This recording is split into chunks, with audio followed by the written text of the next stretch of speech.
Faltou Vamos lá, vontade. Josias. A gente tem daqui a pouquinho mais notícias chegando. Temos também o jurista já esperando a gente aqui. Queria te ouvir rapidamente sobre o impacto disso nas eleições presidenciais de outubro. Essa operação contra Ciro Nogueira atrapalha Flávio Bolsonaro, Josias? Sem nenhuma dúvida, né? Ao varejar os endereços do Ciro Nogueira, a Polícia Federal modificou o status desse oligarca do Centrão no escândalo do Master. O senador era, até aqui, só um grande amigo de vida, como definiu Daniel Vorcaro numa das suas mensagens vadias, né? E, juridicamente, ele passou a ser suspeito de corrupção e, politicamente, ele se transformou num aliado tóxico do Flávio Bolsonaro. Em público, o filho do Bolsonaro sempre desconversa sobre o Master, mas nos subterrâneos o Flávio estava tricotando com o Ciro Nogueira, que é ex-chefão da Casa Civil do pai dele, a formalização do apoio do PP, o Ciro é presidente do PP, e do resto do Centrão à sua candidatura presidencial. O Ciro Nogueira disse considerar irreversível a candidatura do Flávio Bolsonaro, sugeriu que o discurso do Flávio Bolsonaro migre mais para o centro, que deixe de ser radicalizado. Defendeu, veja que interessante, dias atrás o Ciro Nogueira defendeu o Romeu Zema como um vice ideal para o Flávio Bolsonaro. Agora está o Romeu Zema aí, sem citar o nome do Ciro, dizendo que tem político comprometido, né?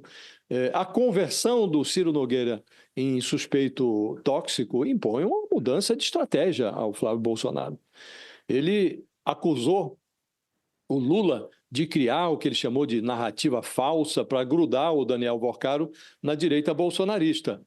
O Flávio Bolsonaro também assinou pedidos de CPI. Depois, avalizou a manobra em que o Davi Alcolumbre trocou o enterro da investigação parlamentar sobre o Master pela derrubada do veto do Lula à lei que reduz as penas do Bolsonaro, dos seus cúmplices. Então, aos pouquinhos, o caso Master vai se consolidando como um escândalo suprapartidário, pós-ideológico, num ambiente em que não se salva ninguém.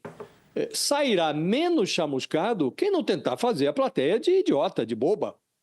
Então, para manter a sua encenação, o Flávio Bolsonaro precisa fazer algo mais expressivo do que uma cara de nojo. Quem sabe um cavalo de pau, mas que ele precisa se reposicionar em cena, não tem nenhuma dúvida, Fabio. Para quem está conosco na TV é um intervalo, mas a gente segue pelo YouTube, inclusive ouvindo aqui o doutor Pedro Serrano a respeito dos impactos políticos disso, também envolvendo outros políticos, pelo fato de ele também ter sido ministro, né, do governo Bolsonaro. Aqui pelo YouTube. Pedro Serrano de volta conosco, daqui a pouquinho a gente tem Natália Portinari.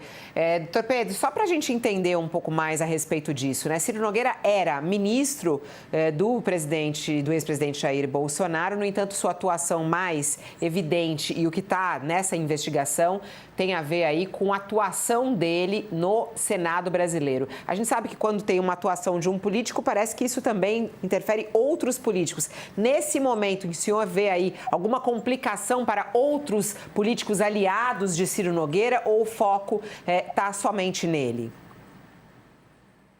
É difícil saber, porque a investigação, para poder ser eficaz, ela tem que ser sigilosa.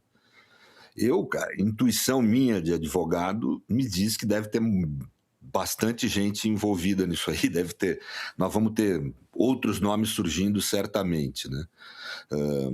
Não sei se envolvidos diretamente com Ciro Nogueira ou não, mas gente da política, né? Em várias esferas, não só na esfera federal, como na esfera, por exemplo, do GDF, do Rio de Janeiro, que já tem uma investigação. Eu acho que pelo que eu entendi, a investigação ela se dá com um braço na política e um braço no mercado financeiro. Vamos ter empresas do mercado financeiro também trazidas à tona. E eu acho que a investigação está começando. Vamos aguardar que eu acho que vai ter motivo para a gente vir algumas vezes aqui, muita novidade. Vai ter um entretenimento para a turma aí, vamos dizer.